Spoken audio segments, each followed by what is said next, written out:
श्री कृष्णा श्री कृष्णा श्री कृष्णा श्री कृष्णा। गुरुर्ब्रह्मा गुरुर्विष्णुः गुरुर्देवो महेश्वरः गुरुः साक्षात् परं ब्रह्म तस्मै श्री गुरवे नमः। तस्मै श्री गुरवे नमः। हरि ओम तत्सत्। श्रीमद् भगवद्गीता 17வது அத்தியாயம் 8வது श्लोकम्। आयुः सत्त्वबलारोग्य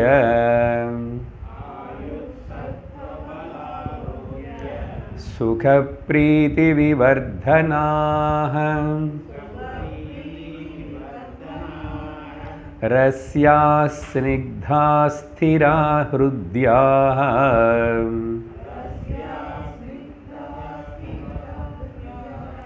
आहाराः सात्विकप्रियाः।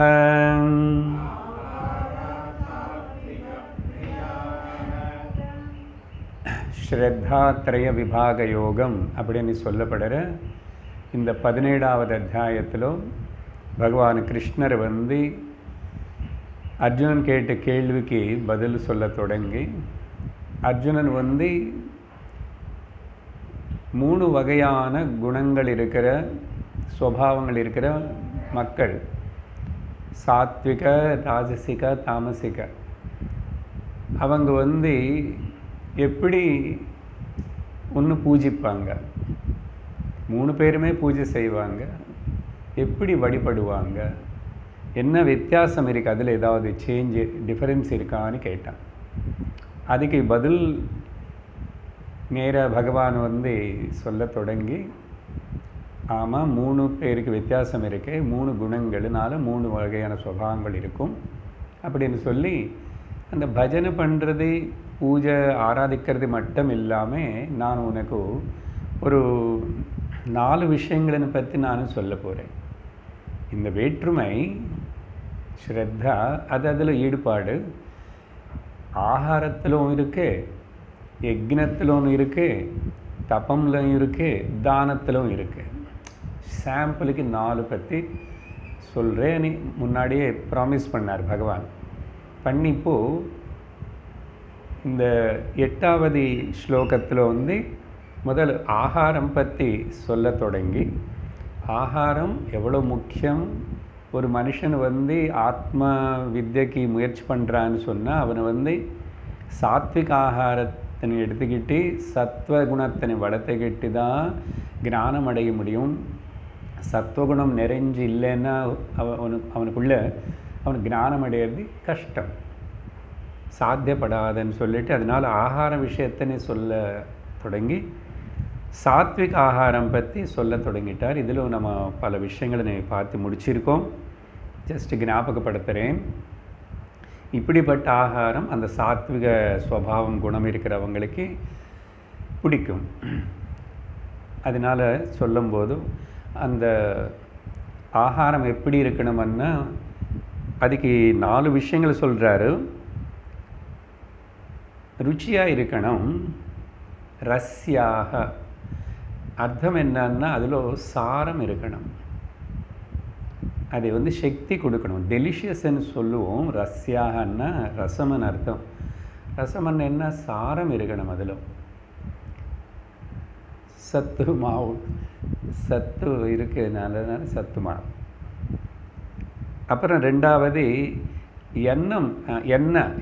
எண்ணெய் இருக்கணும், அதில் ஆயில் இருக்கணும். ஸ்னிக்தாக, ரொம்ப ட்ரையாக சாப்பிடக்கூடாது, உடம்புல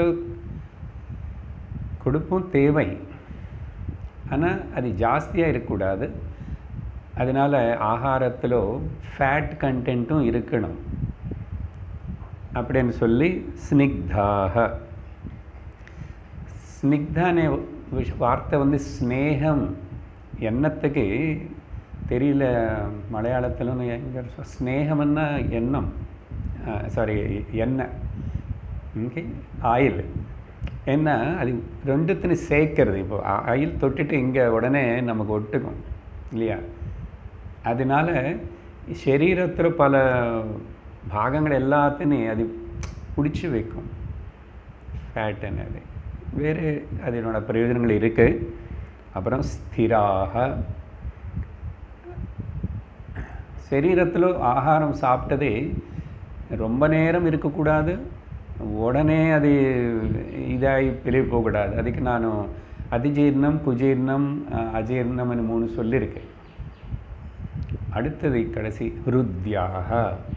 ஹிருத்யாகன்னா ஹிருதயத்துக்கு ஆனந்தம் சந்தோஷம் கொடுக்கணும்னு அர்த்தம்.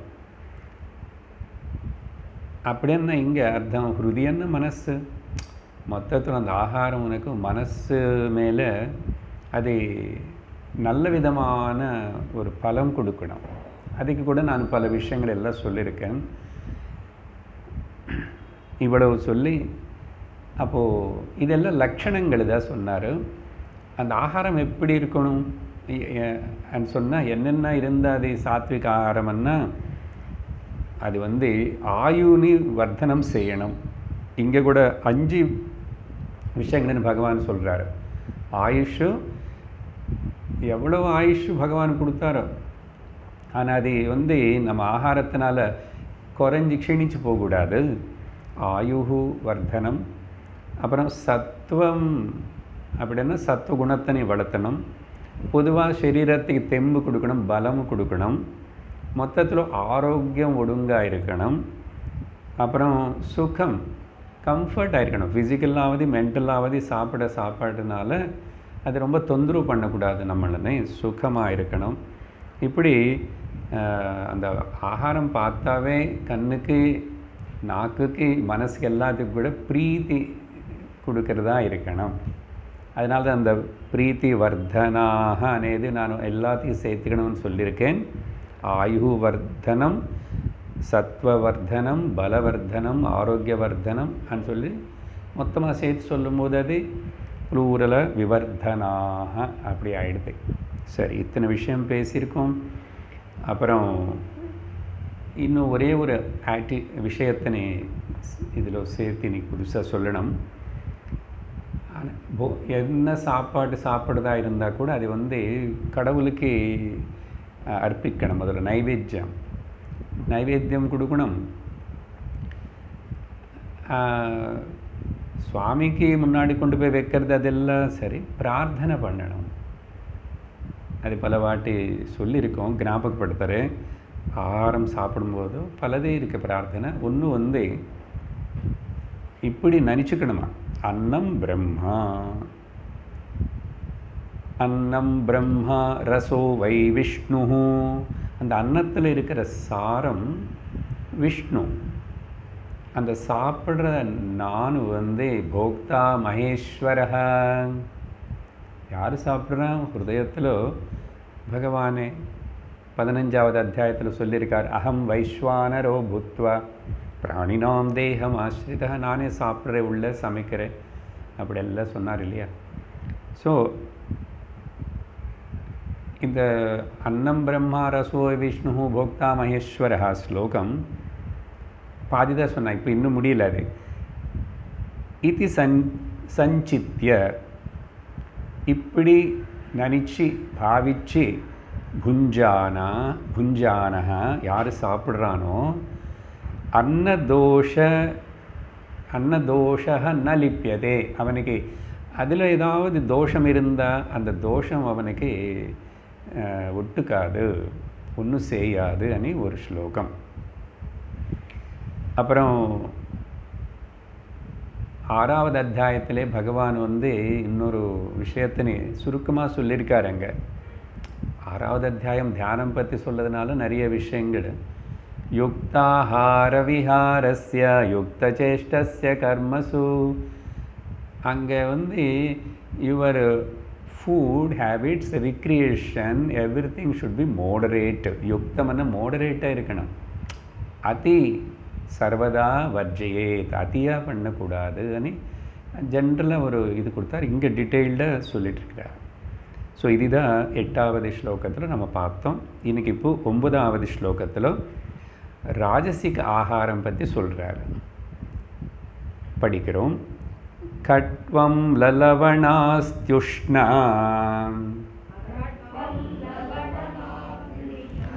தீக்ஷ்ணரூக்ஷ்ணவிதாஹினः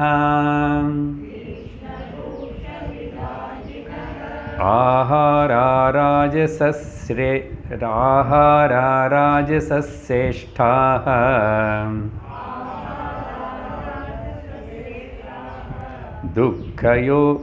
दुःखशोकामयप्रदाः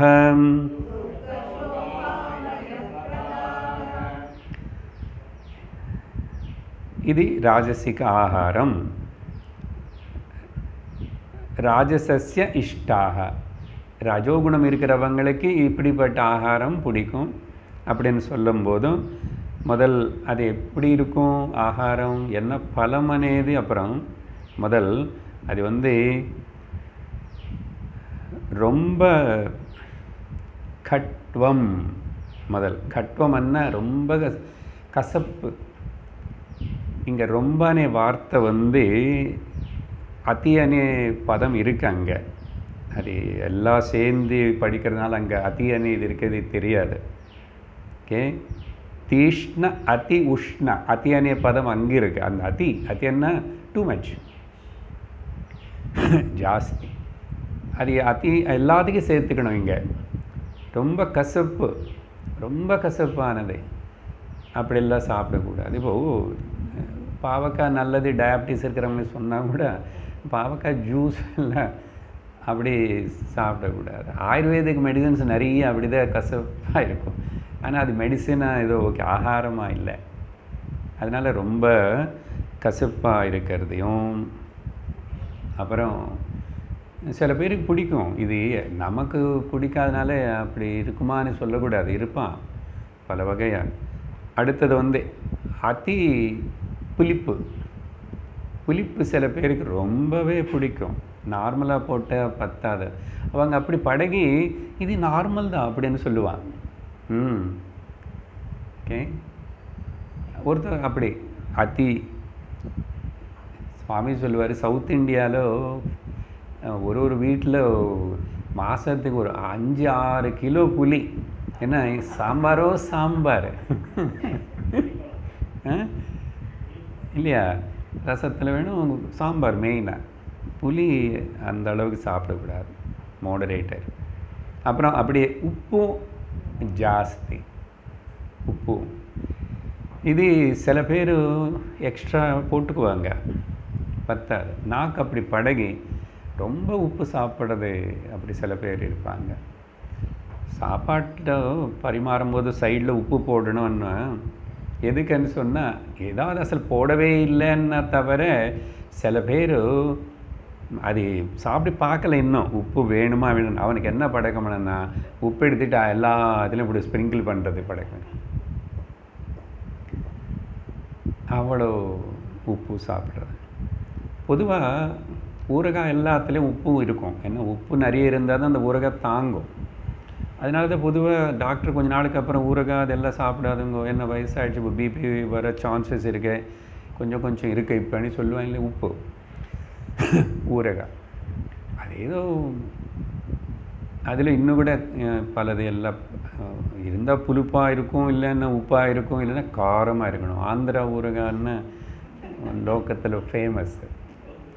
ஓகே, அப்போது நீங்கள் ஆந்திரான்னு இருந்து சார் நிறைய சாப்பிடணும். நான் தொடதே இல்லை. சின்ன வயசில் தெரியாமல் எப்போ சாப்பிட்டாமல் தெரியல. ஆனால் ரொம்ப ருச்சியாக இருக்கும். பழகினதுக்கப்புறம் அப்படியெல்லாம் விட மாட்டோம். அந்த காம்பினேஷன் அப்படி அவங்க பண்ணுறோம். ஆனால் பயங்கரம் காரம். அது சொல்லுவார், காரம் பற்றியும் வரும் இப்போது. அப்புறம் கட்வான்னா அந்த பதங்கள் கசப்பு, அம்ல அண்ணா புளிப்பு, அப்புறம் லவணம்னா உப்பு, அப்புறம் உஷ்ணா. உஷ்ணன்னா ரொம்ப சூடாக சாப்பிட்றது சில பேருக்கு பழக்கம். ஏதோ கிளைமேட்டுக்கு தகுந்த மாதிரி கொஞ்சம் மோடரேட்டாக இருக்கணும். ரொம்ப ஜில்லுன்னு இருந்ததுன்னா லைட்டாக வார்மாக இருக்கணும். சில பேர் நாக்கு எரியும், மூக்கில் தண்ணி வரும், அப்புறம் உடம்பெல்லாம் ஸ்வெட்டிங்கு எல்லாம் வந்தால் கூட, கண்ணில் தண்ணி வந்தால் கூட இந்த சூடாக சாப்பிடணும். அவங்களுக்கு அசல நாக்குக்கு இப்படி சாப்பிட்டு அந்த டேஸ்ட் பேர்ட்ஸே சத்தி போயிருக்கும். ஆனால் அது ஒரு பழக்கம் என்னமோ. அவ்வளோ சூடாக சாப்பிடக்கூடாது. உள்ள அன்றைக்கி சொன்ன மாதிரி கேஸ்ட்ரோஇன்டெஸ்டைனல் ட்ராக் வந்து ரொம்ப சாஃப்டாக இருக்குமா, ரொம்ப சாஃப்ட். இப்படி பார்த்தா ஒரு துணி டிரான்ஸ்பரண்ட்டாக இருக்கிற மாதிரி. இன்னும் இந்த ஃபஸ்ட்டு மெம்பரேன் உள்ள அவ்வளோ மென்மையாக இருக்கும். அப்போ அதுக்கு போய் நீ நாக்கே தாங்க முடியாமல் இது டேஸ்ட் பட் எல்லாம் போயிடுச்சுன்னா உள்ளே என்னாகும், அப்புறம் வரும் அல்சர். தெரியும், இங்கே போகும்போது சூடாக இருக்குது, இங்கே எரியறதுன்னே தெரியும். அந்த ஹோட்டலில் வாரத்துக்கு மாதத்துக்கு ஒரு வாட்டி போவாங்க பாருங்க, ஏன்னா வீட்டில் அவ்வளோ ருச்சியாக பண்ணுறது இல்லைன்னு. அங்கே போன எவ்வளோ லபக்குன்னு சாப்பிட, சூடு காரம் ஒரு திருப்தி. இது அது ஒன்றும் இல்லை, அது தப்பது இதான் ரஜோகுணம். அப்புறம் இந்த வேகமாக சாப்பிட்றது, பகவான் அது சொல்லலை. இங்கே வேகமாக சாப்பிடுவாங்க சில பேர், யாரோ தூக்கிட்டு போயிடுவாங்க சாப்பிட்டு. முக்கியமாக குழந்தைகள் நிதானமாக சாப்பிடும், அதுக்கு அப்படி தான் சாப்பிட முடியும். வயசானதுக்கப்புறம் கூட திரும்பி ஸ்லோவாக தான் சாப்பிட வேண்டி வரும். நடி வயசில் இருக்கும்போது மாதிரி சாப்பிட முடியாது. மொத்தத்தில் வேகமாக சாப்பிடக்கூடாது. அது இந்த பாயிண்ட் சொல்லலை. அதுக்கு பொதுவாக என்ன சொல்கிறோன்னா, eat the liquids and drink the solids. அப்படின்னா கட்டியாக இருக்கிறது நல்லா திரவமாக பண்ணி குடிக்கிற மாதிரி பண்ணிக்கோ, வாயில் மென்று. அது ஆல்ரெடி லிக்விட் தான் சாருன்னா அது கொஞ்சம் வாயில் வச்சுக்கிட்டு மென்ற மாதிரி சலைவால் மிக்ஸ் பண்ணிவிட்டு அப்புறம் முடுங்கு. என்ன நிறைய என்சைம்ஸ் இங்கே நமக்கு வர வேண்டியது இருக்கு. இங்கே மிக்ஸ் ஆகணும் முதல்ல, உள்ள மட்டும் இல்லை, இங்கே some enzymes are there. So இப்படி வேகமாக சாப்பிட்றவங்களுக்கு அதெல்லாம் ப்ராப்ளம் வரும். வேலை பண்ண அது இங்கே சொல்லலை, ஆனால் ஆட் பண்ணிக்கிறோம். அப்புறம் அதி காரம். ஓகே, உஷ்ணம் சொல்லியாச்சு. தீஷ்ணன்னா அதான் ரொம்ப ஸ்பைசி காரம். அது எப்படிப்பட்ட வகையான காரமா? பச்சை மிளகாவா, காஞ்ச மிளகாவா, என்ன மிளகா? காரம். காரம்னா காரம். நாக்கு எரியறது தெரியும், உடனே கண்ணில் தண்ணி வர்றதையும் தெரியும். ஸோ இங்கே நாக்கு எரிஞ்சால் கூட அது ருச்சியாக நினச்சிக்குவாங்க, நாளைக்கு அடுத்த பக்கம் எரியும். அதே அதுக்கப்புறம் அதையும் பழகிடுச்சு, அதனால இது ரொட்டீன் தான் நினச்சிக்குவான். அது சிம்டம் பாடி காட்டுறது இல்லையா? அதனால் ரொம்ப காரம்.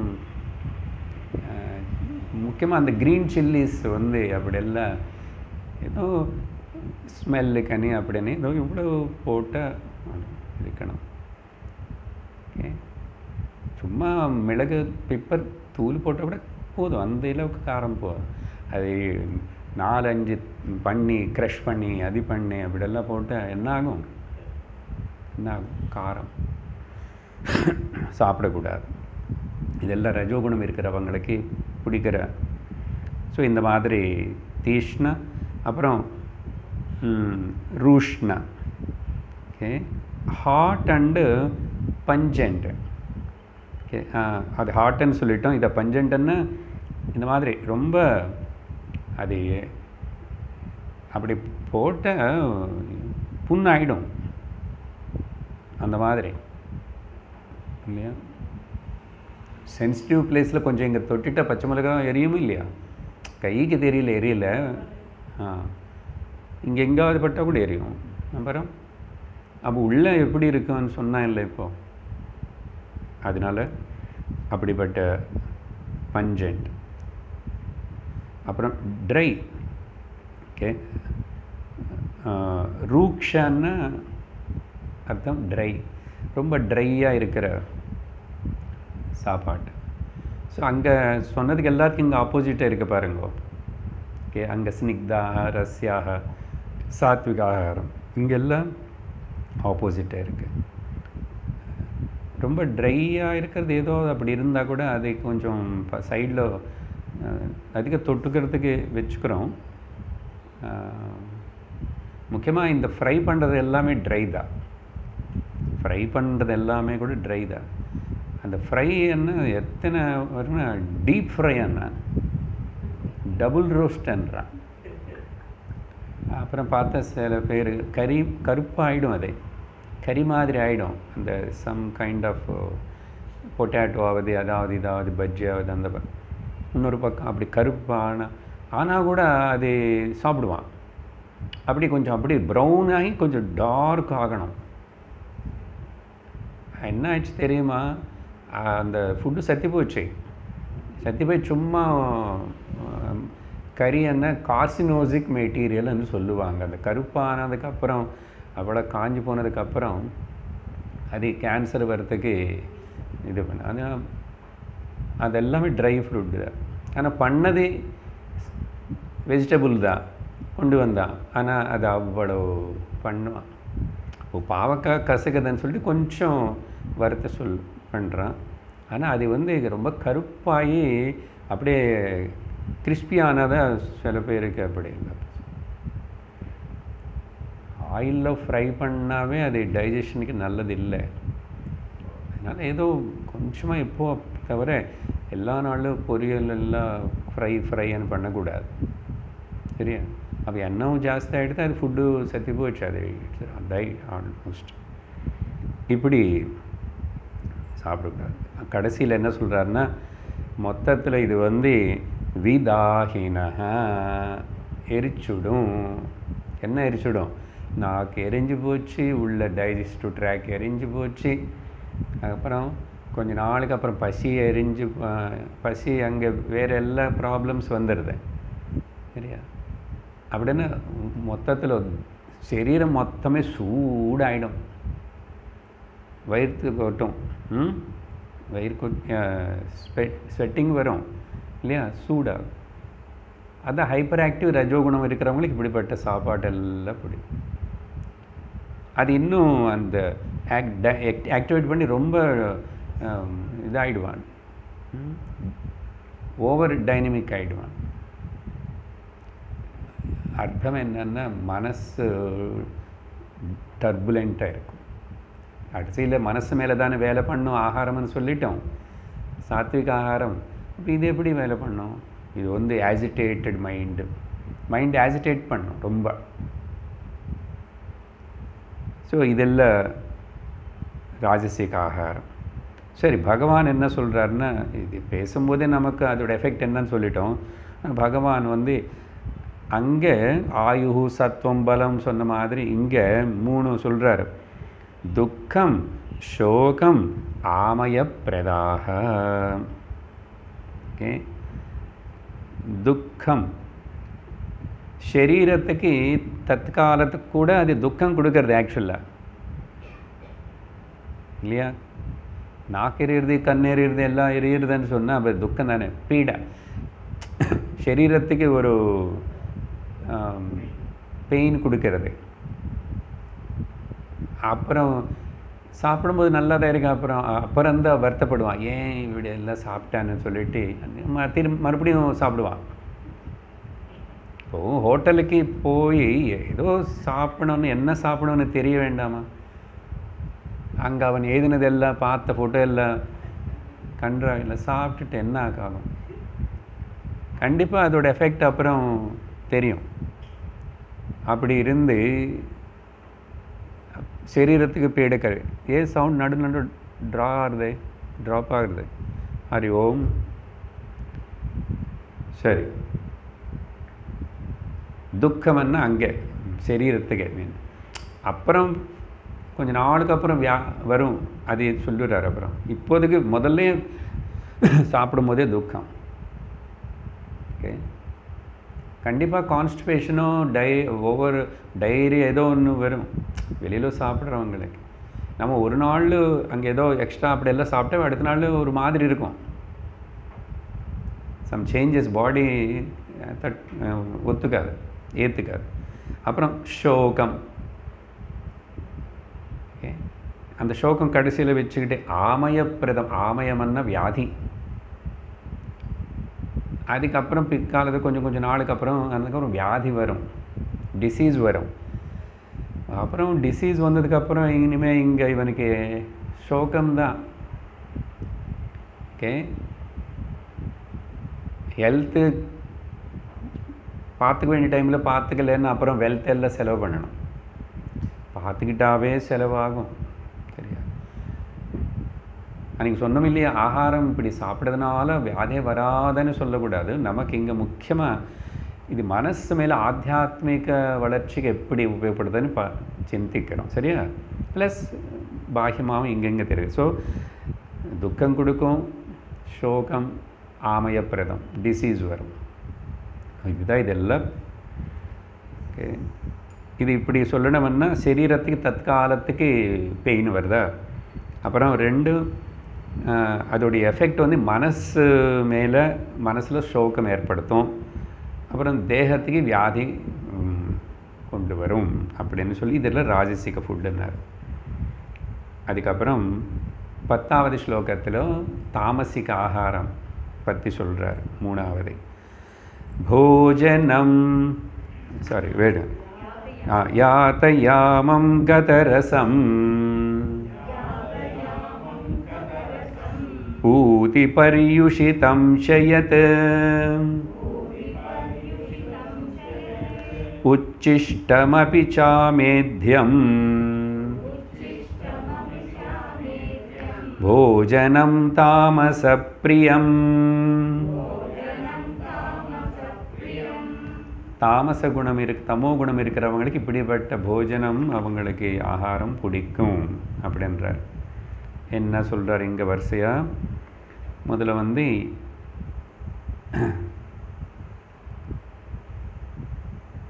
யாத்தயாமம் முதல் அப்படின்னு சொன்ன, நல்லா சமைக்கலை,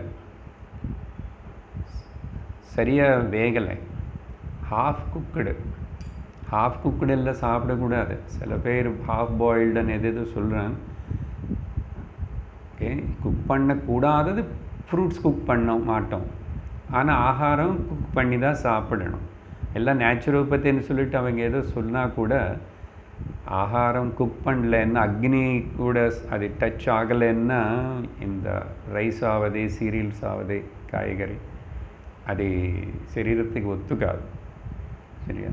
இது யாத்தயாமம்னு சொன்ன ப்ராப்பராக குக் பண்ணாதது, ஹாஃப் குக்குடு, தெரிஞ்சோ தெரியாமே கூட அப்படி பண்ணால் அது வயிற்றில் ப்ராப்ளம் உருவாகும்.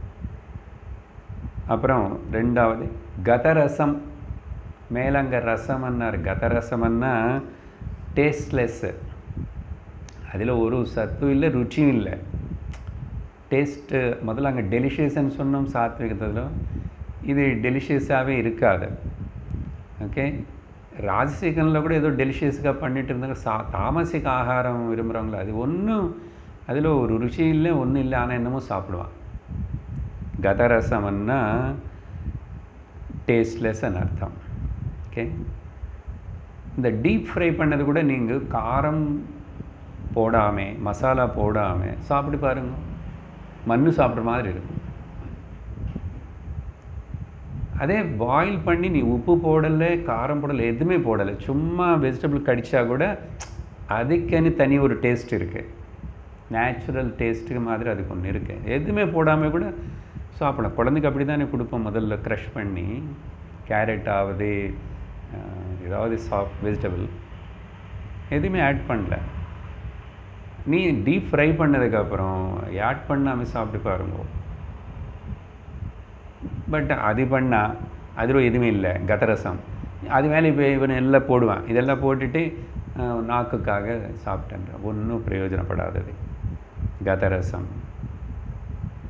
இதுக்கு என்ன சொல்லுவார்னா சுவாமிஜி, இந்த மைக்ரோவேவில் பண்ணுறது வெளிநாட்டில் இது ரொம்ப பழக்கம். வாரத்துக்கு வேண்டிய ஃபுட்டெல்லாம் சமைச்சா வீட்டில் அப்படியே பேக் பண்ணி மண்டே அது மேலே எழுதுவாங்க, டியூஸ்டேன்னு எழுதுவாங்க, பேக்கெட்ஸ் வைப்பாங்க. 2 பேர் சேர்ந்து சண்டே அன்றைக்கி பண்ணுவான். 2 பேர் வேலைக்கு போகணும். குழந்தைகள பேக்கெட் எல்லாம் அதோட பேர் எல்லாம் அது அவங்களுக்கு எல்லாம் வச்சு எல்லாம் டீப் ஃப்ரிட்ஜில் வச்சாச்சு. இப்போது அவங்க எடுத்துக்கிட்டு அவங்க மைக்ரோவேவில் வச்சுக்கிட்டு சாப்பிட்றதோ எடுத்துகிட்டு போகிறதோ ஏதோ செஞ்சுக்கணும். இந்த மைக்ரோவேவ் அந்த ஹேபிட் அது என்ன சொல்கிறேன்னா அதோடைய மெக்கானிசம் அவங்க என்னமோ சொல்லி வியாபாரம் பண்ணுற மைக்ரோவேவ் அதில் வர அந்த ஹை ஃப்ரீக்வென்சினால் அந்த மாலிக்யூல்ஸ் ஆகாரத்தில் அதில் ஹீட் ஜெனரேட் ஆகுமா. அதனால தான் பாத்திரம் ஹீட் ஆகாது. நீங்கள் கவனிச்சிட்டிங்களா? உடனே திறந்து பிடிச்சிக்கலாம். மைக்ரோவேவில் அங்கே ஹீட் எங்கேருந்து வந்தது, என்ன ஆயிடுச்சுன்னா அந்த ஆகாரத்தில் மாலிக்யூல்ஸ்னு ஹை ஃப்ரீக்வென்சியில் அது ஆக்டிவேட் பண்ணுறதுனால அதிலேருந்து ஹீட்டு அதே உபயோகப்படுத்துறதுனால அது டெட்டு. அதுதான் கதரசம். இது சொன்ன யாராவது ஏற்றுக்குவாங்களே? ஆனால் நாங்கள் எல்லோரும் படித்தோம் அப்படின்னு சொல்லிட்டு அதை நல்லா திங்க் பண்ணி பார்த்தா அதனால் இப்போ அது யுவர் டெட் ஃபுட்டு சாப்பிட்றேன்னு அர்த்தம். அதுக்கப்புறம் அவனும் வெளியில் ஐஸ்கிரீமு சீஸு ஃப்ரூட்ஸ் எல்லாம் சாப்பிட்டுட்டு நான் சாப்பிட்டேன்னு நினச்சிக்கிறான். ஆனால் எது நல்லா சாப்பிடணுமோ செஞ்சுக்கணும் டைம் இல்லை இல்லையா? அது மட்டும் இப்படி பண்ணி வச்சுட்டு ஃப்ரெஷ்ஷாக சாப்பிடவே மாட்டாங்க. கூலாக இருக்கிற இடமா அது குளிர் இடமா இல்லை டைம் இல்லையா, ஒரு தப்பான பழக்கம். அது இங்கேயும் வந்துச்சு, நம்மளுக்கும் வந்துச்சு. அது தப்பு. சரியா? மைக்ரோவேவ் இருந்து பேக் பண்ணி வைங்கோ சார், அது சீக்கிரம் ஆகிடும் சார். நானும் பண்ணல, எல்லாம் மருமகள் பண்ணுறாங்க. பண்ணட்டும், நீங்கள் சாப்பிடாம இருங்கோ, சண்டை போடுங்கோ. என்ன ஆயிடுச்சு உங்களுக்கு? இதான் பகவத்கீதை எல்லாம் சொல்லி கொடுத்ததானே. அப்புறம் என்ன கிருஷ்ணர். ஸோ அதனால் கதரசம், அப்புறம் பூத்தி என்ன துர்கந்தம், தாமசிக ஆகாரம் நேதிது. அப்புறம் அது ஸ்மெல்லு வந்துட்டு இருக்கும். ஆனால் சில பேருக்கு அது மூக்கு ஸ்மெல்லு தெரியுமோ தெரியாது, பழகிட்டு அப்படி அது பிடிக்கும் அவங்களுக்கு. சாப்பாட்டு கடிக்காமல் ஏதோ அங்கே தூக்கி போட்டது, அவன் யாரோ சாயங்காலம் நாளைக்கு அதெல்லாம் பொறிக்க எடுத்து சாப்பிட்றவங்களும் ஜீவர்கள் இருக்காங்க இல்லையா? அவனுக்கு வேறு கதி இல்லை, உயிர் போகும். ஆனால் வீட்டில் இருந்து இப்படி இருக்கிறவங்க கூட வச்சுக்கிறது. பூத்தியன்னா ரொம்ப துர்கந்தம் வருது, பியூட்ரிஃபைடு புலிஸ் இது ஆகிப்போச்சு, அது ஃபெர்மெண்டட் ஆகிப்போச்சு. ஒரு விதத்தில் இந்த இட்லி மாவதெல்லாம் கூட ஒரு நாள் ஒரு வாட்டிக்கு அப்படி ஏதோ வச்சுட்டு கொஞ்சம் அது வந்தால் போதும். அது 2 நாள் 3 நாள் 4 நாள் எல்லாம் வச்சுட்டு அது புளிச்சு ரொம்ப புளிச்சு போச்சுன்னா சில பேருக்கு டேஸ்ட் அது அங்கே பண்ணும்போதே அந்த புளிப்பு ஒரு மாதிரி ஸ்மெல்லு வரணும், அந்த தோசை. அது சில பேர் அப்படி, யாருன்னா சில பேர் அதை தாமசிக குணம் இருக்கிறவங்க வேஸ்ட் பண்ணக்கூடாதுன்னு தெரிஞ்சோ தெரியாமையோ அது பண்ணி. அதனால் ஃப்ரிட்ஜ் అనేది ஏதோ பால் கட்டி போகாமல் இருக்கிறது, கொஞ்சம் நேரத்துக்கு ஃப்ரூட்ஸ் 2 ஒரு நாள் அப்படி அதை அப்படியே ஸ்டோர் பண்ணி வச்சுக்கிறதுக்காக இல்லை. சரியா? அந்த மாதிரி இருக்கிற பூத்தி துர்கந்தம், அந்த ராட்டன், அதை இதாகி போயிடுச்சு. ஆனால் பரவாயில்ல, அதில் கொஞ்சம் கொஞ்சம் அப்படி பண்ணி ஏதோ பண்ணி ஹீட் பண்ணி இது பண்ணி கொஞ்சம் சாப்பிட்டு. அப்புறம் பரியூஷிதம், ஸ்டேல் ஃபுட்டு. பரியூஷிதம்னா நேத்திக்கு சமைச்சது. சார் ஃப்ரிட்ஜு இருக்கிறது அதே தானே சார்? అసలు சமைச்ச ஆகாரம் ஃப்ரிட்ஜில் வைக்கக்கூடாது. மேக்ஸிமம் 12 hours மத்தியானம் சமைச்சோம், இப்போ நைட்டுக்கு உபயோகப்படுத்திக்கலாம். அது கூட ஜாக்கிரதை இருக்கணும். அது தேங்காய் போட்டு இருக்குதா, கை வச்சாச்சுன்னா அது ஸ்மெல் வர ஆரம்பிச்சிடும். ஈவினிங் கொஞ்சமாக நார்மலாக சூடு பண்ணிக்கலாம், கிளைமேட் இப்படி இருக்குன்னா. ஒரு நைட்டு தாண்டி போச்சுன்னா பரியுஷிதம். ஒரு ஜாமு అని சொல்லுவாங்க. ஒரு ஜாமுன்னா 12 hours அந்த பீரியடு சரியா. அதனால் மார்னிங் 8 மணிக்கு பண்ணது நைட்டு ரொம்ப லேட்டாக வச்சுக்கிட்டு அப்புறம் நாளைக்கு சில பொருளெல்லாம் அப்படி புளியோதரை அதெல்லாம் கூட ரொம்ப வச்சு ஃப்ரிட்ஜ் இல்லாமல் இருக்கும்போது நான் பார்த்தேன். நான் சின்ன வயசில் கூட அதை சாப்பிட்றவங்க அது கொஞ்சம் ஸ்மெல் வரும், அப்படி இருக்கும் இப்படி இருக்கும். அது இன்னும் டேஸ்ட் இன்க்ரீஸ் ஆகிடுச்சு அவங்களுக்கு. தமோ குணம், ஸ்டேல் ஃபுட்டு, பரியுஷிதம். அப்புறம் உச்சிஷ்டம், சாப்பிட்டாச்சு, தொட்டி கை வச்சு சாப்பிட்டாச்சு, பாதி மிச்சம் இருக்கா எடுத்து உள்ளவே. சில வாட்டி சில அம்மாஸ் எல்லாம் அப்படி தான் குழந்தைக்கு பாதி கொடுத்துட்டு அது மூடி வச்சுட்டு அவன் தூங்கி எழுந்திரிச்சப்போ மத்தியானம் சாயங்காலம் திரும்பி சாப்பிட்டோன்னு சொல்லி. ஒன்ஸு நீ சாப்பிட்டு ஆரம்பித்து கை வச்சு எல்லாம் பண்ணதுக்கப்புறம் உச்சிஷ்டம்னா எச்ச அர்த்தம். பொதுவாக அப்படி நம்ம வாயில் கடிச்சது, கை வச்சு இது பண்ணது, அப்படியே பண்ணது, பிளேட்டில் வச்சாச்சு, கட் பண்ணியாச்சு, எல்லாம் பண்ணி திரும்பி அதெல்லாம் சாப்பிடக்கூடாது. அது வந்து தமோ குணம் இருக்கிறவங்களுக்கு அதெல்லாம் பிடிக்கும். உச்சிஷ்டம் இதுக்கு ஒரு சொல்லுவார், நாமும் பார்க்கல, இதெல்லாம் சுவாமிஜி சொன்னதாக தெரியும். இந்த நல்ல பணக்காரனா ஏதோ மொத்தத்தில் ஃபாரினில் இது நிறைய இங்கே கூட ஹோட்டலுக்கு போவான், ஹோட்டலில் நிறைய ஆர்டர் பண்ணுறான், பிட்ஸா அது இதெல்லாம் ஆர்டர் பண்ணியாச்சு. ஆனால் அந்த டைமுக்கு சாப்பிட முடியாது. அது கூட வேறு ஏதோ அது இது எல்லாம் பண்ணி நடுவில் கோக்கோ குடிச்சிக்கிட்டு அது அங்கே அது பாதி அப்படியே வேஸ்ட்டாக இருக்குது. அங்கே என்ன ஸ்டைல் என்னம்மா, டாக் பேக்கு எங்கள் நாய்க்கு பேக்கில் போட்டு கூட வெயிட்டருக்கு சொன்னால் அவன் அந்த வந்து எல்லாம் பேக் பண்ணி பேக்கு வச்சு டாக் பேக் அதுக்கு பேர். ஆனால் வீட்டுக்கு வந்து இவங்கள தான் சாப்பிடுவான்.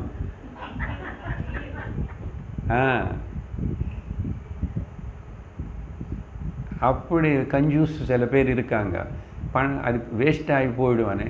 ஆனால் எதுக்கு போனேன், எதுக்கு அவளை ஆர்டர் பண்ணேன், இப்படி எடுத்து பேக் பண்ணிட்டு வர்றது சில அம்மாசு கூட இங்கே கூட பழக்கம் இருக்குது. குழந்தை சாப்பிடல அவ்வளோ வாங்கி வச்சிட்டு அதெல்லாம் சாதாரண ஹோட்டலில் பழக்கம் இல்லை, பார்க்க மாட்டோம், அசையமாக இருக்குமென்னு சொல்லிட்டு வேறு சில பண்ணலாம்.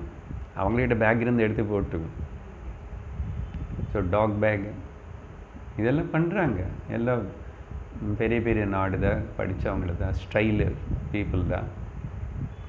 தமோ குணம் யார் இதெல்லாம் சொன்ன லேசி பீப்புள். எந்த லேடியாவது ஜென்ட்ஸாவது யார் சமைக்கிறானோ இந்த லேசினஸ்னால தான் இதெல்லாம் வரும். சோம்பேறித்தனம், மறுபடியும் என்ன சமைக்கிறது, என்ன பண்ணுறது. ஏன்னா இந்த அம்மாவுக்கு அவங்க மேக்கப் பண்ணிக்கணும், அது பண்ணிக்கணும், இது பண்ணணும், பியூட்டி பார்லருக்கு போகணும், டிவி பார்க்கணும், சீரியல் பார்க்கணும். எவ்வளோ நேரம் இந்த எல்லாம் நிறைய வந்துச்சு. இல்லை ஃப்ரிட்ஜ் வந்துச்சு, அது வந்துச்சு, இது வந்துச்சு, எல்லாம் ஆர்டர் பண்ணால் வரும், எல்லாம் வரும். இது அன்சிவிலைஸ்டு வே ஆஃப் லிவிங். அதனால தான் வீட்டில் இருக்கிற 4 பேருக்கு சமைச்சு போடுறதுக்கு வீட்டில் இருக்கிற ஹவுஸ் மேக்கர், ஸ்திரீ, குருஹிணி அழகாக சுத்தமாக அப்பப்போ சமைச்சு பண்ணி எல்லாருக்கும் திருப்தியாக சாப்பாடு பண்ணி போடணும். ஒரு மனுஷன் சாப்பாட்டு வச்சு நீங்கள் திருப்தி பண்ண மாதிரி வேறு எது வச்சும் திருப்தி பண்ணாது. திருப்தின்னா அப்பா போதும். இது ஒரு ஆர்ட். அதுதான் நம்ம நாட்டில் பெண்களுக்கு சின்ன வயசில் அதுக்கப்புறம் போகிற மாமியார் வீட்டுக்குன்னு அதுக்குள்ளே சமையல் பண்ணுறது எப்படி செய்கிறது எல்லாம் சொல்லி கொடுத்து அப்படி வச்சுருக்கணும். இது எல்லாரையும் ஆரோக்கியத்துக்காக, சாரீரிக ஆரோக்கியம் அண்டு மானசிக ஆரோக்கியம் ரெண்டுத்துக்காக. சரி, இதெல்லாமே சொல்லி இன்னொன்று இருக்கு. அப்புறம் அமேத்தியம், எது நைவேத்தியத்துக்கு உபயோகப்படாதோ நீங்கள் சொல்லுங்க. இப்போது சார் நீங்கள் சாப்பிட்றீங்க, நேற்று ஃப்ரிட்ஜில் வச்சது அது ஏதோ புளியோதரையோ தோஷம் படிச்சு குழந்தை பாதி சாப்பிட்டு வச்சுச்சு. இந்த அம்மாசு வந்து வேஸ்ட்டு பண்ணக்கூடாதுன்னு எல்லாம் இந்த டஸ்ட்பினில் போடுவாங்க.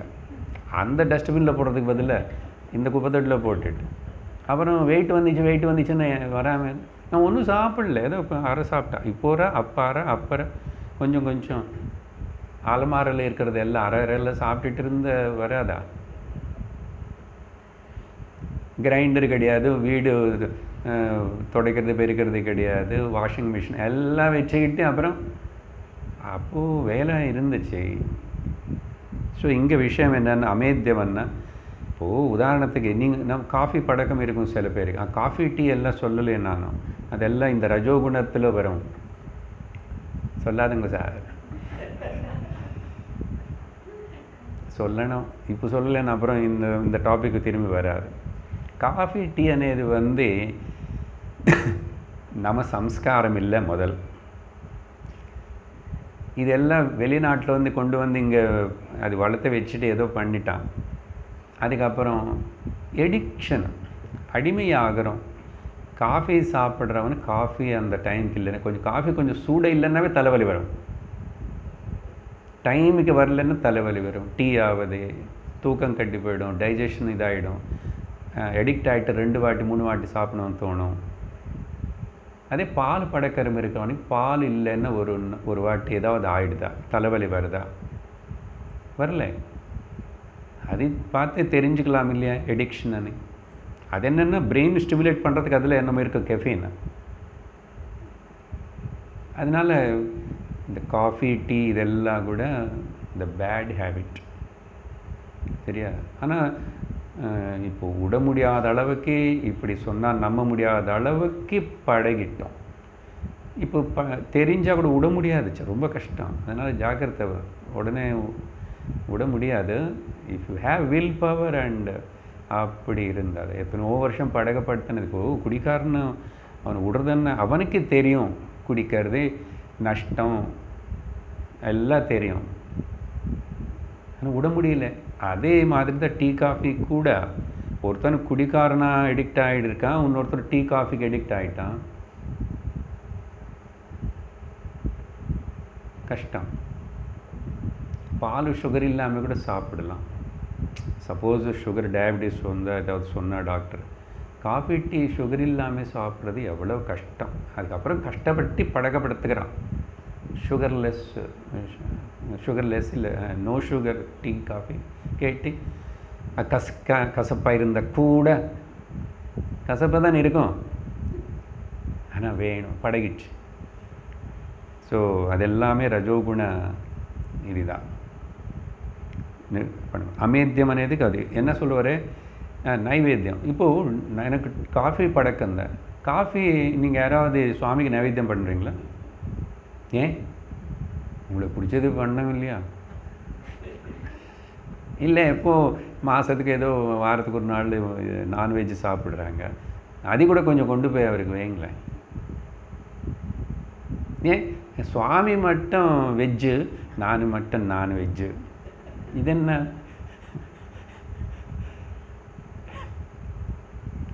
இப்படி இருக்கிறோம். ஸோ அப்படி என்ன, பகவானுக்கு அர்ப்பணம் செய்கிறதுக்கு அது லாய்க்கு இல்லைன்னா அது எல்லாம் நீ எப்படி சாப்பிடுவே? ஒரே சிம்பிள் பாயிண்ட், எவ்வளோ அழகாக சொல்கிறார் கிருஷ்ணர் பாருங்க. அமேத்தியம், ஓகே, இம்ப்யூர்னு அர்த்தம். அது இம்ப்யூராக இருக்கிறதுனால வைக்க மாட்டோம். சரி, நேற்று ஃப்ரிட்ஜில் வச்சதா, அது நைவேத்தியம் வைப்பீங்களா? ஒன்றும் இல்லைன்னு சும்மா அவளை கலக்கண்டாவது சுவாமிக்கு நைவேத்தியம் வைப்போம் இல்லையா? இவளோட பாலாவது ஃப்ரெஷ்ஷாக வைக்கிறோம். அப்போது உள்ளே தெரியறது, ஆனால் எப்படியோ பழகிட்டோம். அதனால கிருஷ்ணர் இதெல்லாம் பேச வேண்டியிருக்கு. பார்ப்போம் பாருங்க, அகில ஆண்டு கோடி பிரம்மாண்ட நாயக்கன் இந்த சாப்பாடு பற்றி எல்லாம் பேசிகிட்ருக்கிறார். தேவைப்படுறது. அதனால கீதையில் இந்த ஆகாரம் 3 ஆகாரம் பற்றியும் சொல்லி முடிச்சிட்டோமா? கன்க்ளூஷனாக சில பாயிண்ட்ஸ் சாத்விக ஆகாரம் ஆத்தியாத்மிக வளர்ச்சிக்கு உபயோகப்படும். ராஜசிக ஆகாரம் ஆத்தியாத்மிக வளர்ச்சியை ஸ்டாக்னேட் பண்ணும், அங்கே நிறுத்தும். தாமசிக ஆகாரம் பத்தனம், கீழே ஆத்தியாத்மிக டவுன்ஃபால் ஆகும். 3 விஷயங்கள். ஸ்டாக்னேட்டட், ஸ்டக்கப் ஆகிடும். தாமசிக்கு வந்து ரொம்ப டவுன்ஃபால். அதனால ஆகாரம் மாற்றிது ஆகணும். அப்புறம் பகவத்கீதையில் இந்த ஆகாரம் பற்றி சொல்லும் போது இப்போ இந்த அமேத்தியம் நைவேத்தியம் பண்ணுறது சுத்தமாக இருக்கிறது అనేది அங்கே சொன்னார். யக்ஞசி 3வது அத்தியாயத்தில் யக்ஞசிஷ்டாஷின சந்தஹ முச்சந்தே சர்வ கில்பிஷைஹி.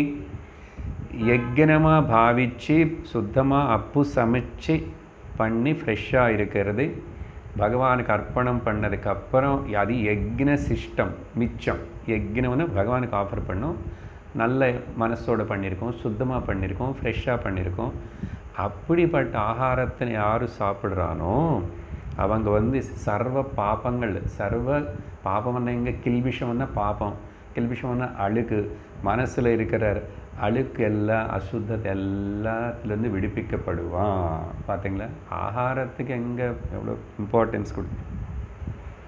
அதே மாதிரி இன்னொரு இடத்துல 4வது அத்தியாயத்தில் கூட மறுபடியும் யக்ஞசிஷ்டாமிருத புஜ யாந்தி பிரம்ம சனாதனம் இன்னொரு படி மேலே சொல்கிறார். ஓகே, இந்த யக்ஞ சிஷ்டம்னா ஒன்றும் இல்லை, பகவானுக்கு ஆஃபர் பண்ணது, நல்ல மனசோடு பண்ணுறது, பிரேமையோடு சமைக்கிறது, அப்புறம் சுத்தமாக பண்ணுறது, ஃப்ரெஷ்ஷாக பண்ணுறது. இது அது அமிர்தம் மாதிரி. அது மெயினாக எப்படி அமிர்தமாகிறதுன்னா பகவானுக்கு அர்ப்பணம் பண்ணி செய்யும்போது, நைவேத்தியம் பண்ணி ஆஃபர் பண்ணி சொல்லும்போது அது அமிர்தமாகிடும். யக்ஞ சிஷ்டமானது அமிர்தத்தை புஜிக்கிறவங்க வந்து கிரமமாக யாதி பிரம்ம சனாதனம்னா பிரம்ம ஜானம் அடையுவானே. அதானே சாப்பாட்டுக்கு பிரம்ம ஜானத்துக்கு கனெக்ஷன் இருக்குது. அதுதானே பேசிகிட்டு இருக்கிறோம். லாஸ்ட் கிளாஸ் இந்த கிளாஸு பிரம்ம சனாதனம். அதனால் ஆகார நியமம் இல்லைன்னு நாவடங்கினால் 4 அடங்கும். ஒன்று கண்ட்ரோல் பண்ணால் மிச்சம் 4 இந்திரியங்களும் கண்ட்ரோல் ஆகும். ஆனால் இங்கே தான் தோற்று போகிறோம். நம்ம 2த்துலையும் தோற்று போகிறோம், பேசுகிறதுலையும் தோற்று போகிறோம், சாப்பாட்டிலும் தோற்று போகிறோம். என்ன சார் நாக்கு சப்பையாக எப்படி சாப்பிடுறது? இப்படி சரி அனுபவி ராஜா அனுபவி அப்படி சொல்லி பகவான் அப்புறம் ஆகாரம் பற்றி முடித்ததுனால இன்னொரு கருத்தும் சொல்கிறேன். அன்னம் பற்றி தைத்திரிய உபனிஷத்தில் பேசப்பட்டது. பல இடத்துல இந்த அன்னம் பிரம்மான்னு சொன்னோம். இப்படி அந்த மாதிரி அந்த அன்னம் అనేది வந்து அங்கே என்ன சொல்லியிருக்கேன்னா அன்னம்னா நிந்தியாது, அன்னத்தை ஒருக்காகவும் நிந்த பண்ணாது, கேர்லெஸ் பண்ணாது, வேஸ்ட் பண்ணாது, தூக்கி போடாது, கேவலமாக பார்க்காது. அன்னம்னா நிந்தியாது, அன்னம்னா பரிசக்ஷீத். ஓகே, பரிசக்ஷித்தனை வேஸ்ட் பண்ணாது, நாங்கள் நிந்த பண்ணாது, அன்னத்தனை வேஸ்ட்டும் பண்ணாது. அன்னம் பகு குருவீத், நிறைய பண்ணுன்றான் அன்னம். அப்படின்னா இன்னொருத்தர் கொடுக்கறதுக்கு, இன்னொரு ஜீவிக்கு, இன்னொரு வயிற்றுக்கு கூட அந்த பசி போகிறதுக்காக எப்பவுமே அந்த காலத்தில் வந்து அன்னம் అనేది அன்னதானம். அதுதான் அன்னதானம் பிரசித்தமாக சொல்கிறது. காரணம் என்னென்னா எல்லா ஜீவிக்கு பசி முக்கியமாக, அதுதானே முக்கியம். இப்போ பசியோடு இருந்தால் நீங்கள் பகவத்கீதை கேட்பீங்களா? இங்கே உட்காந்துட்டு வயிறு அங்கே நிம்மதியாக இருக்கிறதுனால கேட்குறேன். அதனால் பசிக்கு கஷ்டப்படுறேன். அது நீ முதல்ல. அதனால் பகு குருவீத்தன்னா எப்பவுமே அன்னத்தனை நிறைய பண்ணும், எல்லாருக்கும் திருப்தியாக சாப்பிட்டோம், வேஸ்ட் பண்ணாது. அப்புறம் இன்னும் சில பேருக்கு கூட கொடு, உங்கள் வீட்டில் பக்கத்தில் ஜந்துவுக்கு கொடு, ஜீவராசிகளுக்கு கொடு அப்படின்னு சொல்லி அந்த அன்னம் பகு குருவீத். தத் விரதம், இது விரதமாக. அங்கே தானம் பற்றி கூட சொல்லப்பட்டிருக்கு தைத்திரிய உபனிஷத்தில். ஸோ இங்கே அன்னம் விஷயம் வந்ததுனால ஆகாரம் அந்த பாயிண்ட்டுன்னு ஞாபகம் வச்சுக்கிறோம்.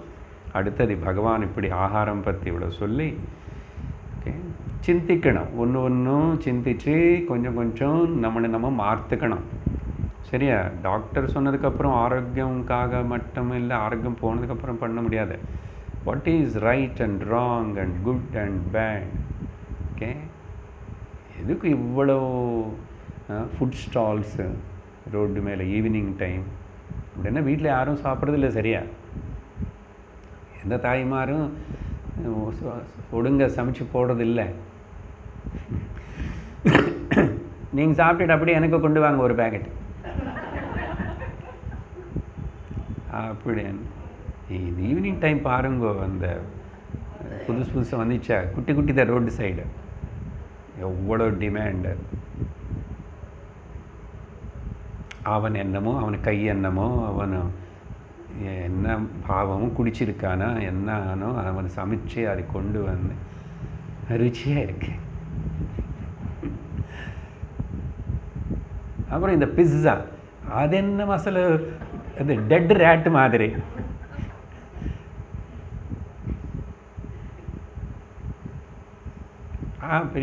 என்ன பிச்சு பிச்சுன்னு ஒட்டுக்கும், சாப்பிடல பார்த்தேன். அப்புறம் அந்த பிஸ்ஸாக்கு பண்ணுற நான் நீங்கள் சும்மா சாப்பிடு முடியாது, ஸ்டக்கப் ஆகிடும் வாங்கி. அப்போ அதுக்கு சாஸ் போட்டு அது போட்டு அப்புறம் அந்த பிச்சு பிச்சுன்னு ஒட்டுக்கிறது சீஸ் தான். பிச்சு பிச்சுன்னு ஒட்டுக்கிறதுன்னு சொல்லணும், சீஸ்ன்னு சொல்லக்கூடாது. இப்படி எல்லாம் யங்ஸ்டர்ஸ் அது எல்லாரும் அவ்வளோ ஆகாரத்துக்காக அவ்வளோ பாடுபடுறோம். ஆனால் அது என்ன சாப்பிட்றதுன்னு தெரியல. இவ்வளோ படித்தோன்றோம் அதன்றோம். நிறைய தாய்மார்களுக்கு பொரியல் எல்லாம் எப்படி சமைக்கிறது, எதில் வந்து அந்த ஸ்டீம் எல்லாம் போகாமல் பண்ணணும், கஞ்சி போகாமல் பண்ணணும், இது எதுவுமே எல்லாம் கிடையாது. அந்த காலத்தில் ஒன்றும் படிக்காமல் கூட நல்லா தான் பண்ணியிருக்கான். அதுக்கப்புறம் அதுலேயே வேல்யூ இல்லாமல் என்னென்னமோ எப்படியோ வளர்த்துட்டு ஹைப்ரிட் என்ன அதென்னா இதென்னா கொண்டு வரும். அது நீ அப்புறம் வேறு இப்படியெல்லாம் பண்ணி ஏதோ பரவாயில்ல வாழறோம், பகவானோட கிருபைனால வாழறோம். இப்படியெல்லாம் பண்ணி கூட அதுக்கு அவருக்கு தேங்க்ஸ் சொல்லணும். அப்போ பரவாயில்ல. சரி, போதும் ஆகாரம் பற்றி. அப்புறம் அடுத்தது வந்து யக்ஞம் பற்றி பேச போகிறார் பகவான். 3 வகையான குணங்களுக்கு 3 வகையான யக்ஞம், 3 ஸ்வபாவம். முதல்ல சாத்விக யக்ஞம் பற்றி சொல்கிறாரு. 11வது ஸ்லோகம். அபலாகாங்ஷிபிர் யக்ஞஹ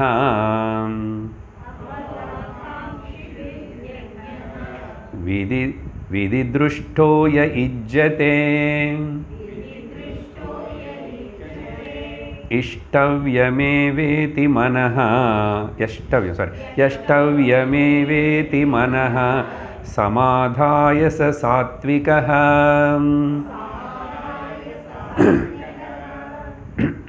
சாத்விக யக்ஞம். இங்கே யக்ஞம்னா என்ன அது தெரியணும். முதல்ல செங்கல் வச்சு அப்புறம் 4 பேர் பிராமணர்கள் உட்காந்துட்டு இப்படியெல்லாம் ஒரு குண்டம் பண்ணி அக்னி குண்டம் அதில் ஆகுதி பண்ணுறதா யக்ஞம் అని நமக்கு உடனே மைண்டில் வரும். அப்படிப்பட்ட பெரிய பெரிய யக்ஞங்கள் எப்போ எங்கோ யாரோ பண்ணுறாங்க தவிர தினந்தோறும் யாரும் பண்ணுறதில்லை. அப்போ இங்கே யக்ஞம்னா அர்த்தம் என்ன? விஷ்ணு சஹஸ்ரநாமத்தில் படித்தோம். யக்ஞோ வை விஷ்ணு, யக்ஞः is equal to Vishnu, Vishnu is equal to Ishwara. அப்போ இங்கே என்ன சொல்ல வர்றாரு? பகவான் ஈஸ்வரனை வழிபடுற விதானம். ஓகே, பகவான் ஈஸ்வரனை வழிபடுற விதானம். ஆனால் இது வந்து ஈஸ்வரன் வழிபடுறதுன்னா நமக்கு உடனே மறுபடியும் அந்த பூஜா அபிஷேகம் அர்ச்சனை டிக்கெட்டு இதெல்லாம் ஞாபகம் வரும். அப்படி இல்லை, பல விதமாக புரிஞ்சுக்கணும். ஓகே, ஈஸ்வரார்த்தம் என்ன காரியம் பண்ணாலும் ஈஸ்வரார்ப்பண புத்தியோட பண்ணுறது பேர் யக்ஞம். 4வது அத்தியாயத்தில் பல யக்ஞங்களை பற்றி பகவான் சொல்லியிருக்காரு. மூச்சு எடுத்து விடுறது கூட யக்ஞந்தான். எல்லா வேலைகளும் யக்ஞந்தான். எதெல்லாம் பண்ணுறோமோ காலையிலேருந்து ராத்திரி வரைக்கும். ஸோ சாத்விக பீப்புள் வந்து எப்படிப்பட்ட பாவத்தோடு இந்த யக்னம் అనేది பண்ணுவாங்க. அந்த செங்கல் வச்சு பண்ணுறது பெரிய லெவல், அதையும் யக்னம் தான், அதை நம்ம ஒன்றும் சொல்லலை, அது வேதிக்க ரிச்சுவல்ஸ் இருக்கு. பட் பொதுவாக 4வது அத்தியாயம் படிக்கும்போது என்ன சொன்னோம், த காஸ்மிக் யக்னம்,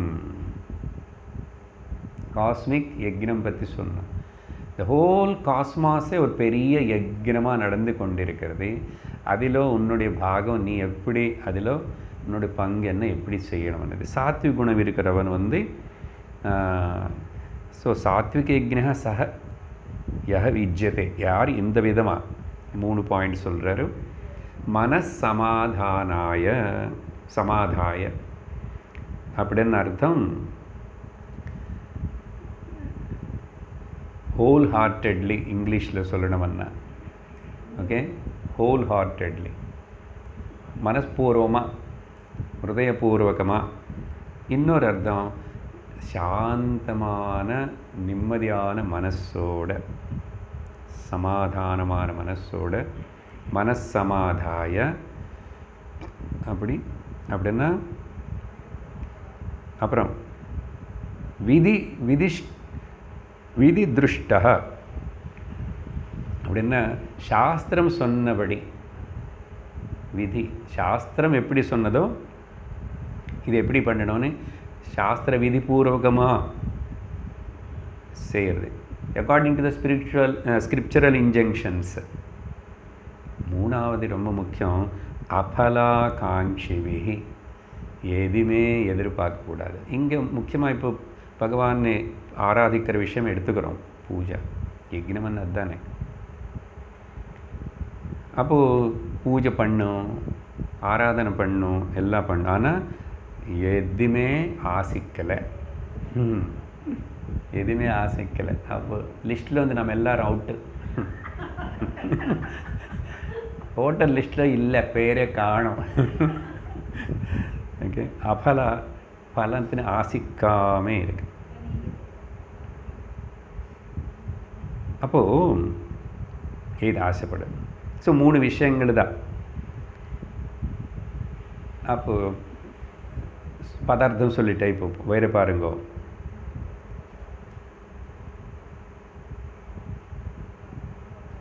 எதுக்கு பண்ணணும்னா கீதையில் சொன்ன விஷயந்தான் ரிஃபர் பண்ணிட்டுருக்கேன். யோகின கர்ம குருவந்தி சங்கம் தியக்த்வாத்ம சுத்தயே. அங்கே கர்மன்னா எனி ஆக்ஷன் நான் சொல்லியிருக்கேன். அதனால தான் ஏதாவது பண்ணு, பூஜை பண்ணுறது பண்ணும், ஏதாவது பண்ணு, எல்லாம் கூட எதுக்கு பண்ணுவாங்க யோகிகள்னா, இந்த பக்தர்கள் ஞானிகள் கூட சங்கம் தியக்த்வா, எதிலையுமே பற்று இல்லை, ஆசை இதுக்கு இது வரணுமன் இல்லை. எதுக்கு பண்ணுறேன்னா ஆத்மசுத்தையை, அவங்க சித்த சுத்திக்காக பண்ணுவாங்க. எதுவுமே ஆசிக்காமல் அப்போ எதுக்கு பண்ணணும் అని கேட்காது, எதுக்குன்னு கேட்காது. சரியா? அதுதான் பகவான் சொல்ற. இது ஏவம் யஷ்டவியம்னா கமாண்ட்மெண்ட், அது அப்படி தான் பண்ணிதான் ஆகணும், கேட்காது, வையன்னு கேட்காது. அவரே சொல்கிறார், இது ஏவ யஷ்டவியம், இட் ஷுட் பி பர்ஃபார்ம்டு. அவ்வளோதான் சாஸ்திரம் சொல்கிறது. உனக்கு சாஸ்திரத்து மேலே நம்பிக்கை இருந்தால் என்ன ஒன்றும் கேட்கக்கூடாதா, வாய் பொத்துக்கிட்டு பண்ணணுமா? கேட்டால் பதில் சொல்லுவோம் இருக்க, இல்லைன்னு இப்படி நீ கேட்டுகிட்டே இருப்பேன், லாஜிக்கலாக கேட்டுகிட்டே இருப்பேன். ஓகே, ஏன்னு சொன்னால் ஒரு ஆப்ளிகேஷனாகவே பண்ணு, இது உனக்கு நல்லதுக்காக தான், நீ உணர்வே அப்புறம். அதனால் கேட்காது, சந்தேகப்படாது, லாஜிக்கில் கேள்வி கேட்டுகிட்டே பண்ணாது அப்படின்னு சொல்கிறார். இங்கே மனசமாதாயன்னா என்னுடைய நல்லதுக்காக, என்னுடைய மனசு நிம்மதிக்காக, இப்படி இந்த விதமாக பண்ணால், இருக்க வேண்டிய விதத்தில் இப்படி இருந்தால், ஸ்வதர்மம் பண்ணால் எனக்கு மனசு நிம்மதியாக இருக்கும். இதுக்கு சுவாமிஜி சொல்லுவார், துளசிதாஸ் ராமாயணம் எழுதியிருக்காரு, அவர் கடைசியில் சொல்கிறார், எதுக்கு எழுதிட்டான்னு இந்த ராமாயணம் அப்புறம் எல்லோரும் படிப்பாங்க, அது ஃபேமஸ் ஆகும், புக்ஸ் பிரிண்ட் பண்ணுவாங்க, அதெல்லாம் நினைக்கல அவர். ஸ்வாந்த சுகாய துளசிதாச காய ரகுநாத காத. துளசிதாஸ் எதுக்கு இது பாடினான்னா அவரே சொல்லிக்கிறாரு, அந்த சுகம், ஸ்வாந்த சுகாய. இதெல்லாம் ஃபாலோ பண்ண எனக்கு நிம்மதி. ஆத்தியாத்ம வளர்ச்சி, ஆத்ம ஞானம், மனசாந்தி, மனஸ்திருப்தி எல்லாம் எனக்கு வரும். அதனால் அது புரிஞ்சுக்கோ, அப்படி செய்யணும். அதனால் இது கீதையில் பகவான் சொல்லியிருக்காரு. அப்புறம் 18வது அத்தியாயத்தில் சொல்ல போகிறாரு. ஓகே, அந்த பாயிண்ட் எதுக்கு இப்போ இங்கே சொல்கிறேன்னா, இந்த யக்னம், தபஸு, தானம், இன்னும் 3 விஷயங்கள் பேச போகிறாரா. அங்கே இது ஒருக்காகவும் யக்ன தான தப கர்ம நத்யாஜ காரியமேவ தத். ஒருக்காகவும் யக்னம், தானம், தபம், கர்ம అనేది விட்டுடக்கூடாது. யாருக்கு இது? சந்நியாசி ஆகாதவனுக்கு. சந்நியாசி நிலை வரும். குருஹஸ்தனாக இருந்து நீ இன்னும் சாதகனா, உபாசகனா, இப்படி எல்லாம் கர்மயோகத்தில் இருக்கும்போதும் யக்னமும், தானமும், தப்பமும், இந்த 3 பகவான் பேச போகிறார். இப்போ யக்னம் பற்றி பேசிகிட்டு இருக்கோம். நம்ம இவ்வளவு தான் இன்றைக்கி முடிகிறது. கர்மா, கர்மன்னா நல்ல கர்ம, ஸ்வதர்மம் கர்ம பண்ணிகிட்டே இருக்கணும். ஒருக்காகவும் விட்டுடக்கூடாதுன்றார். முடிஞ்சு வாழ்க்கை கடைசி வரைக்கும் பண்ணிகிட்டே இருக்கணும். ஏன், எதுக்கு பண்ணணும்னா, யக்னோ தானம் தபஸ்சைவ. இந்த யக்னம், தானம், தபத்தினாலேயே பாவனானி மனிஷினாம், மனுஷனு சுத்தமாயிடுவான். he goes to higher level and he will become divine itself. இதுதான் மனுஷனை சரியான வழியில் கொண்டு போகும், பரம பிரயோஜனம் ஏற்படும்னு 18ல் கூட சொல்ல போகிறார் இந்த விஷயம். ஸோ நம்ம இப்போ யக்னம் பற்றி, சாத்விக யக்னம் பற்றி பேசி முடிச்சிருக்கோம். அடுத்த வகுப்பில் நம்ம ராஜசிக, தாமசிக யக்னங்கள் அப்படி எல்லாம் 3 சொல்ல போகிறார். ஓம் பூர்ணமத பூர்ணமிதம் பூர்ணாத் பூர்ணமுதச்யதே பூர்ணஸ்ய பூர்ணமாதாய பூர்ணமேவாவசிஷ்யதே. ஓம் சாந்தி சாந்தி சாந்தி. ஹரி ஓம். ஸ்ரீ குருப்யோ நமः. ஹரி ஓம். ஹரி ஓம். தத்சத்.